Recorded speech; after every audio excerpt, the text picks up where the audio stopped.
नमस्कार, Radhe Radhe, welcome back दोस्तों। तो कैसे हो आप सब?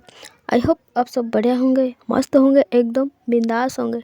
तो स्टोरी इसके अंडरवर्ल्ड में प्रीवियस पार्ट में क्या हुआ था क्या नहीं, ये तो आप जाकर प्लीज़ उस पार्ट में सुनकर आइए। तब तक चलते हैं आज के स्टोरी की तरफ। तो मैं प्रीवियस पार्ट के लास्ट सीन में क्या हुआ था मैं थोड़ा सा बता देती हूँ। तो प्रीवियस पार्ट की लास्ट सीन में कुछ यूँ हुआ था, मतलब आरोही जब हॉस्पिटल से घर के लिए निकल रही होती तो उसको लेने के लिए ड्राइवर तो आया था, लेकिन साथ ही साथ ड्राइवर बन के रीत आई थी। और ये बात आरोही को आधी रास्ते में पता चलती है, जब जब रीति कार को घर के रास्ते से ना लेके किसी दूसरी रोड से लेती है, तभी आरोही को डाउट होती है और वो पूछती है। और जब आरोही को पता चलती है कि कार ड्राइव करने वाला और कोई नहीं रीत है, तो वो उसे पूछती है कि तुम मुझे कहाँ लेके जा रही हो और ड्राइवर कहाँ है। तो और क्या हुआ था प्लीज़ जाकर उस पार्ट में सुनकर आइए। तो चलते हैं आज के स्टोरी की तरफ। तो रीति आरोही से कहती है कि तुम चुप बैठो, मैं तुम्हारी किडनैप थोड़ी कर रही हूँ। तभी आरोही धीरे से अपने मन में कहती है कि वो तो तुमसे नहीं हो पाएगा। तो आरोही दोबारा कहती है कि सच बताओ, कहाँ लेके जा रहे हो तुम मुझे, क्या चल रहा है तुम्हारे माइंड में। पर रीत तो रीत है, वो कुछ भी जवाब नहीं देती है। वो बिल्कुल चुपचाप सामने देखकर कार को ड्राइव कर रही होती। रीत को कुछ जवाब ना देता हुआ देखकर आरोही अपनी मुंह बनाते हुए चुपचाप अपनी हाथ फोल्ड करके वो बैठी रहती है। वो और कुछ सवाल जवाब नहीं करती है। वो कार की विंडो से बाहर का नज़ारा देखने लगती है। ये देखकर रीत के फेस पर भी एक प्यारा सा स्माइल आ जाता है। और ऐसे ही कुछ देर बाद रीत कार को एक जगह पे स्टॉप करती है। उसके बाद रीत जैसे ही कार को स्टॉप करती है, आरोही रीत के तरफ देखने लगती है, मतलब प्यार से नहीं, ऐसे होते हैं ना जैसे कि सवाल या भरी नज़रों से। देन आरोही पूछ भी लेती है, तुमने यहाँ क्यों कार रोकी। रीति आरोही का सवाल का ज़्यादा कुछ आंसर तो नहीं देती, वो बस इतना कह देती है कि बस ऐसे ही। इतना कहकर रीति पहले ड्राइविंग सीट से कार की डोर को ओपन करती है और वो खुद पहले उतरती है। उसके बाद वो जाके आरोही के साइड के डोर ओपन करती है और उसे कार से उतरने के लिए बोलती है। इधर आरोही फिर से अपनी कंफ्यूज भरी नज़रों से रीत के तरफ देखने लगती है। उसके बाद रीत कुछ सोचते हुए अपने माथे को थोड़ा रगड़ती है। देन वो क्या करती है, खुद आरोही के हाथों को पकड़ के उसे कार से बाहर निकालती है।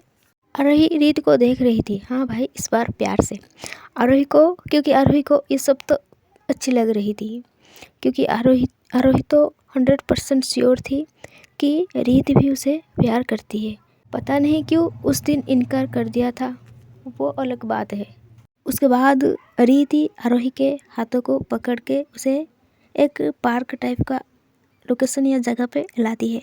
इधर आरोही के मन में तो सवालों की PDF भर चुका था। पता नहीं क्यों आज आरोही को रीत की हाव भाव थोड़ा अलग लग रहा था, और अच्छी भी, क्योंकि वो तो पहले से ही उसको अच्छी लगती है। पर आज थोड़ा कुछ ज़्यादा ही। टाइम शाम का था, तो पार्क में बहुत सारे लोग टहल रहे थे, कुछ छोटे छोटे बच्चे भी खेल रहे थे, और शाम की हल्की हवा कुछ अलग ही वाइब दे रही थी। और भाई ये वही जगह थी जहाँ रीति कुछ टाइम के पहले यहाँ एक बेंच पर बैठी हुई थी और सोच रही थी भाई आरोही के बारे में। आरोही रीत के तरफ देखकर उससे पूछती है, तुम मुझे यहाँ क्यों लेके आई हो, कुछ बताओगे भी। उसके बाद रीति बड़ी ही प्यार से आरोही के फेस की तरफ देखती है, फिर उसकी आंखों में देखते हुए उसके सामने आती है और उसकी आंखों में देखते हुए ही उसे कहती है कि मुझे तुमसे कुछ बात कहनी है। आरोही भी नॉर्मल जवाब देते हुए कहती है, हाँ बताओ क्या कहनी है। देन रीत यहाँ कुछ ऐसा करती है कि आरोही शौक से भी ज़्यादा शौक हो जाती है। रीत सडन आरोही को हक करके ये कहती है कि आई लव यू आरोही। आरोही हिल भी नहीं पा रही थी, रीत उसे इस तरह से पकड़ी हुई थी। पहले तो आरोही को लगा कि रीत उसके साथ मजाक कर रही है, इसलिए वो रीत ही फिर से कहती है, आई लव यू आरोही। मैं डरती हूँ तुम्हें खोने से, मैं जलती हूँ तुम्हें किसी और के साथ देखने से। तुमने तो अपनी दिल की बात उस दिन बता दिया था, लेकिन क्या मुझे एक मौका नहीं दोगे? मेरी थी कुछ मजबूरी जो मैंने उस दिन तुम्हें इनकार कर दिया था। मैं भी तुम्हें बहुत प्यार करती हूँ। और भाई आरोही क्या बोलेगी? वो तो मतलब खुशी के मारे बिल्कुल स्टैचू बन गई थी। मतलब रीत ने उसे आई लव यू बोला है जिस दिन उसने उसके लिए गिड़गिड़ाई थी। देन रीत फिर से कहती है, जब तुम रोती हो तो मुझे बिल्कुल अच्छा नहीं लगता, और जब तुम हंसते हो तो पता नहीं क्यों मैं भी स्माइल करने लगती हूँ, और जब तुम किसी और के साथ बात करती हो तो मन करता है कि उसकी जान छीन लो। रीत की बात सुनकर आरोही के आंखों में थोड़ा आंसू आ जाती है। उसकी आंखें भर आती है। रीत कहती है, मेरी लाइफ बहुत सिंपल नहीं है और अच्छी भी नहीं है। अगर तुम साथ हो तो शायद मैं थोड़ा बेटर बन सकती हूँ। देन कुछ सेकंड की पॉज और आरोही रीत से अलग होती है। देन आरोही के आंखों में दिखती है तो आरोही के आंखों में आंसू आ गई थी। ऐसे होते हैं ना भाई, जैसे कि तुम किस चीज़ को बहुत दिनों से मतलब पाने के लिए चाह रहे हो और वो अचानक तुम्हें मिल जाए तो कैसे सुकून मिलेगा। तो आरोही के साथ भी कुछ यूँ हुआ था। शायद शाहरुख खान ने बोला था कि अगर तुम किस चीज़ को दिल से चाहो तो वो पूरे कायनात मिल जाती है कि तुम्हें उसे मिलाने में। मुझे नहीं पता भाई इस बातों पे कितना सच है, क्योंकि मेरे साथ तो कभी ऐसा नहीं हुआ। क्योंकि भाई मैं तो जिस चीज़ को पूरे दिल से चाहती हूँ तो वो तो मेरे से दूर दूर भागते हैं। होगा भाई कोई किस्मत वाला जिसका साथ पूरे कायनात देती है। खैर छोड़िए भाई, चलो हम स्टोरी पे आते हैं।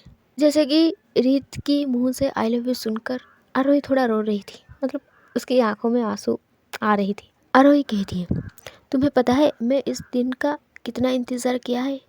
बहुत रुलाया है तुमने मुझे। क्या तुम्हारी मजबूरी मेरी प्यार से भी बड़ी है? देन रीत कहती है आरोही को आंखों के आंसू पोंछते हुए, मजबूरी चाहे जितना भी बड़ा क्यों ना हो, मैं तुम्हारे साथ कभी नहीं छोड़ूंगी। चाहे कुछ भी क्यों ना हो जाए, चाहे मेरी जान भी क्यों ना चले जाए। रीत की इस तरह की बात सुनकर आरोही फिर से रीत के गले लग जाती है। आरोही कहती है, लेकिन भला ऐसे कौन प्रपोज करता है? देन रीत थोड़ा स्माइल करके कहती है, एक्चुअली मुझे नहीं पता प्रपोज कैसे करते हैं। फिर रीत थोड़ा अपने सर खुजलाते हुए कहती है, मैंने तो बस एक बार यूट्यूब से देखा था। ज़्यादातर लोग घुटनों पे बैठकर प्रपोज करते हैं, पर वो मुझे अजीब लगता है। रीत की बात सुनकर आरोही थोड़ा हंसती है और कहती है, व्हाट? मतलब तुम यूट्यूब से ये सर्च कर देखा था कि how to propose a girl? नहीं, मैंने सर्च नहीं किया था, बस एक वीडियो आई थी और मैंने उसको क्लिक करके देखी थी और क्या। आरोही फिर से हंस देती है रीत की इस बात पर। इधर रीत तो बड़ी ही प्यार से आरोही की तरफ ही देख रही थी। आरोही हंस रही थी तभी उसकी साइड से, मतलब उसके पास के साइड से ही थोड़ा उसे किसके झगड़ने की आवाज़ सुनाई देती है। रीति तो आरोही की मुस्कुराहट पर खो गई थी। उसे भाई आसपास का कुछ ध्यान नहीं था। आरोही थोड़ा अपनी साइड में देखती है तो वो देखती है कि एक लड़का जो कि बहुत ज़्यादा गुस्से में है, और वो गुस्से में ही अपनी गर्लफ्रेंड से बात कर रही होती, और उसकी गर्लफ्रेंड चुपचाप उसकी सारी बात सुन रही है और रो रही है। वो लड़का कुछ ऐसा बोल रहा है जो कि आरोही को भी सुनाई देती है। वो लड़का कह रहा होता, तुम्हें मैंने कितने बार बोला है मेरी हर बातों पे सवाल मत किया करो। वो लड़की कुछ भी नहीं कहती, वो बस चुपचाप सुन रही थी और रो रही थी। देन वो लड़की कहती है, मैं तो तुम्हारी बस फिक्र कर रही थी। इधर रीति देखती है कि आरोही दूसरे तरफ देख रही है। वो आरोही के नज़र को फॉलो करके देखती है तो रीत भी उस तरफ देखती है जहाँ वो दोनों बॉयफ्रेंड गर्लफ्रेंड की झगड़ा चल रही थी। मतलब वो लड़का ही ज़्यादा चिल्लाकर उस लड़की से बात कर रही थी। वो लड़की तो बिल्कुल चुपचाप सुन रही थी उसकी सारी बातें। और सिर्फ रीत और आरोही नहीं, और भी कुछ लोग, आसपास के लोग उनके तरफ देख रही थी। देखो भाई, अगर पब्लिक पार्क में कोई इतना चिल्ला कर बात करेगा तो सारे लोगों के ध्यान तो उसके ऊपर ही जाएगा ना। देन वो लड़का फिर से कहती है, और तुम्हारी इतनी भी इम्पोर्टेंस नहीं है जितना तुम खुद का समझती हो। फिर वहाँ जितने भी लोग थे वो सारे इन दोनों के तमाशा देख रहे थे। कोई कुछ बोलने वाला नहीं था।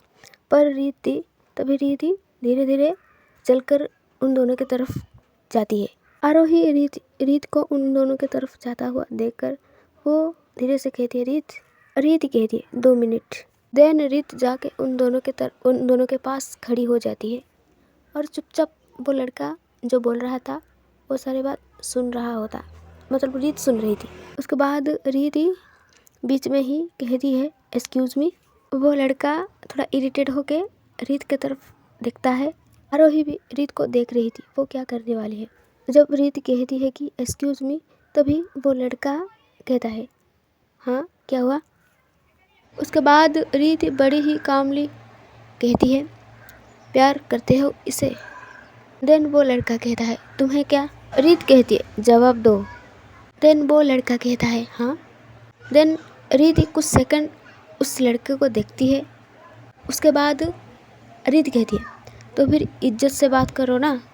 उसके बाद वो लड़का रीत के सामने अपनी उंगली दिखाते हुए कहता है, देखो ये हम दोनों के बीच का बात है, हम दोनों का मामला है, तुम निपटो यहाँ से। देन रीत क्या करती है, उस लड़के के उंगली को मोड़ते हुए उसे कहती है, गलत। जिस पल तुम सबके सामने किसको नीचा दिखाते हो, उस पल बात सिर्फ ही दोनों के बीच नहीं रहती। आरोही देख रही थी रीत को और उसकी फेस पे वही प्राउड वाला स्माइल था। रीत फिर से कहती है, प्यार में हक हो सकता है लेकिन बेइज्जत करने का हक नहीं होता। रीत की बात सुनकर वो लड़का थोड़ा शांत हो जाता है, मतलब जैसे कि गिल्टी वाला एक्सप्रेशन। रीत अपनी बात फिर से कहती है, अगर तुम्हें उसकी कदर नहीं है तो कम से कम उसकी आंसू के तो करो। वो लड़की, मतलब वो लड़का का गर्लफ्रेंड, वो थोड़ा इमोशनल होकर रीत की तरफ देखती है। देन वो लड़का धीरे से अपनी गर्लफ्रेंड की तरफ देखती है। देन उसके आंखों में देखकर वो लड़का कहता है, आई एम सॉरी। वो लड़की कुछ नहीं कहती है। वो लड़का कहता है, मुझे ऐसी बात नहीं करनी चाहिए थी। देन रीत कहती है, सॉरी बोलना आसान है, अगली बार रिपीट मत करना। इतना कहकर वो फिर से वहाँ से चले जाते हैं, मतलब वो आरोही के पास आ जाती है। आरोही तो बड़ी ही प्यार से कुछ सेकंड तक बस रीत को ऐसे ही देखती रहती है बिना पल के झपकाए। देन आरोही बड़ी ही प्यार से रीत के बाजू को पकड़ के उसे कहती है, पता है जब तुम ऐसी बात करती है तो मुझे और भी प्यार हो जाती है तुमसे। रीत कहती है, मैं तो बस सही बात कहती हूँ। आरोही मुस्कुराते हुए कहती है, इसलिए तो। आरोही धीरे से रीत के फेस की तरफ देखकर उसे कहती है, वैसे तुम मुझे कभी ऐसे डिसरेस्पेक्ट तो नहीं करोगे ना। आरोही की ये सवाल सुनकर रीत अपनी बिना एक सेकंड गवाए वो जवाब दे देती है, दुनिया से लड़ सकती हूँ तुम्हारे लिए, पर तुम्हारी आंखों में आंसू नहीं देख सकती। आरोही स्माइल करती है, सच में यार, प्यार में सिर्फ आई लव यू कहना का ही नाम नहीं है। कभी कभी प्यार का मतलब होता है सामने वाले को वो इज्जत देना जो शायद दुनिया ने कभी उसे ना दी हो। रीत कहती है, चलो देर हो रही है, तुम्हें घर भी तो छोड़ना है, वरना तुम्हारी पापा लॉ मिनिस्टर मुझे जिंदा नहीं छोड़ेंगे। आरोही स्माइल करके हाँ में जवाब देती है। फिर ये दोनों उस पार्क से निकलकर कार में आके बैठ जाती है। इस बार आरोही फ्रंट सीट में बैठती है, मतलब रीत के पास की सीट में। जैसे ही दोनों कार में बैठते हैं तो दोनों कुछ देर एक दूसरे के आंखों में देखती रहती है। उसके बाद रीत कार को स्टार्ट करती है। फिर कार घर के ओर बढ़ने लगती है। आरोही रीत के बाजू को पकड़ के उसकी शोल्डर पे अपनी सर रखती है। रीत उसके फेस की तरफ देखकर कहती है, मैं ड्राइव कर रही हूँ, मैं कौन सा स्टीयरिंग पकड़ी हूँ, करो ना तुम अपनी ड्राइव। रीत थोड़ा स्माइल करती है। ऐसे ही कुछ टाइम के बाद ये दोनों रीत के घर के सामने पहुँच जाते हैं। रीत कार को स्टॉप करती है। पहले वो कार से उतरती है, उसके बाद वो जाके आरोही के साइड के डोर ओपन करके उससे उतरने के लिए कहती है। देन आरोही भी कार से उतर जाती है। अरे भाई, ये आइसक्रीम वाला को भी अभी ही आना था, खैर छोड़िए जाने दो। तो आरोही भी कार से उतर जाती है। रीत जाके कार की कीज को ड्राइवर को देती है और वो ड्राइवर से थैंक यू कहती है, पर उस ड्राइवर उसकी बात को समझ नहीं पाता। देन वो आरोही के पास आती है। वो दोनों अभी भी घर के बाहर थे। आरोही तो भाई आज इतनी खुश थी कि उसका मन भी नहीं करता कि वो घर के अंदर जाए। रीत उसे कहती है चलो बाय, घर के अंदर जाओ। आरोही नाव में अपनी सर हिलाती है। देन रीत कहती है घर के अंदर जाओ और ऑन ब्लॉक करके मेरी नंबर मुझे कॉल करना। आरोही पूछती है तुम कैसे जाओगे? रीत कहती है डोंट वरी, मैं चला जाऊंगी। इतना कहकर वो अपनी फ़ोन निकाल कर एक मैसेज भेजती है। रीत कहता है राघव बाइक लेके आ रहा है मुझे लेने के लिए, तुम घर जाओ। आरोही कहती है ठीक है। ये कहकर वो घर के अंदर जाने लगती है। वो जाते जाते एक या दो बार पीछे मुड़ के रीत के तरफ देखती है। आरोही जब प्रॉपर घर के अंदर चली जाती है तो रीत भी वहाँ से निकलकर घर के मतलब गेट के बाहर आ जाती है। देन कुछ टाइम के बाद राघव बाइक लेकर आता है और राघव और रीत ये दोनों वहाँ से निकल जाते हैं। तो इधर दूसरी तरफ मोहित जो कि अपनी बेडरूम पर बैठ रहा था और उसकी एक हाथों में थी एक व्हिस्की की बोतल और दूसरे हाथों में थी आरोही की एक पिक। वो उस फोटो को बस देख रहा होता। वो उस फोटो को इस तरह से देख रहा था जैसे कि वो फोटो नहीं, हकीकत में आरोही उसके सामने बैठी है। मोहित आरोही के फोटो को देखकर कहता है पता है आरोही तुम्हारी सबसे बड़ी प्रॉब्लम क्या है? वो कुछ सेकंड तो ऐसे ही उस तस्वीर को देखता रहता है, फिर कहता है तुमने मेरी ज़िंदगी में आने में बहुत देर कर दी। बचपन में जो चाहा वो हमेशा मिल गया और अब पहली बार किसको देखकर दिल ने कहा बस यही लड़की चाहिए। इतना कहकर वो डेविल सा स्माइल करता है। तो इसको यहीं रहने देते हैं। हम चलते हैं फिर से दूसरी तरफ रीत के तरफ। रीत अपने घर पहुंच चुकी थी। मैंने टाइम को थोड़ा आगे बढ़ा दिया है, मतलब इस टाइम अब रात का टाइम है, जिस टाइम डिनर का होता है तो उस टाइम आरोही खाने के टेबल पर बैठकर खा रही थी और उसके पास उसकी बहन प्रीति बैठी थी और रीत की माँ। इन्होंने भी रीत के सामने बैठकर खा रही होती। आज शायद बहुत दिनों के बाद रीति थोड़ा रिलैक्स फील कर रही होती। तभी उसकी फ़ोन रिंग होती है। फ़ोन उसने डाइनिंग टेबल पर ही रखा था। स्क्रीन पर नाम शो हो रहा था डॉक्टर साहिबा। पहले तो उसने आरोही सेव करके रखा था पर उसने चेंज कर दिया था, जैसे कि प्रीति ने उसके पास ही बैठा था उसके, तो इसलिए वो स्क्रीन पर नाम शो हो रहा था, देखकर नाम पढ़ लिया था और वो टेढ़ी नज़र से अपनी दी को देख रही थी। रीति फ़ोन को साइलेंट करके वो जल्दी से फ़ोन को उल्टा रख देती है, लेकिन 2 मिनट जाने के बाद फिर से फ़ोन रिंग होने लगती है। इस बार रीत की माँ और उसकी बहन प्रीत दोनों ही रीत के तरफ देखने लगते हैं। रीत की माँ कहती है बेटा फ़ोन उठा ले, क्या पता कुछ अर्जेंट होगा। रीति हाँ में सर हिलाती है। उसके बाद वो फ़ोन को रिसीव करके कान में जैसे लगाती है। उधर से आरोही कहती है हेलो। रीति सिर्फ हाँ कहती है। उधर से आरोही कहती है सिर्फ हाँ। उधर रीति कहती है मैं खाना खा रही हूँ। उसके बाद आरोही कहती है अच्छा क्या खा रही हो? रीति जवाब देती है खाना। वैसे रीत तो वैसे ही नॉर्मल तरीके से बात कर रही थी, जैसे कि उसकी माँ और उसकी बहन को थोड़ा सा भी शौक ना हो। आरोही कहती है वेरी फनी। देन आरोही कहती है ओके वीडियो कॉल करो। रीत कहती है नहीं। आरोही कहती है क्यों? रीत कहती है बस नहीं। उधर से आरोही थोड़ा स्माइल करके कहती है अच्छा मतलब आंटी के साथ हो ना? देन रीत हाँ में जवाब देती है ओके खाना खाकर कल करना। इतना कहकर आरोही कल कट कर देती है। भाई आज का स्टोरी बस इतना ही। मिलते हैं नेक्स्ट पार्ट में। तो नेक्स्ट पार्ट में जानेंगे कि क्या होने वाला है। और भाई अगर स्टोरी अच्छी लगी तो सब्सक्राइब भी कर दिया करो यार भाई, क्या कम से कम 100 सब्सक्राइबर तो कर दो। चलो मिलते हैं नेक्स्ट पार्ट में।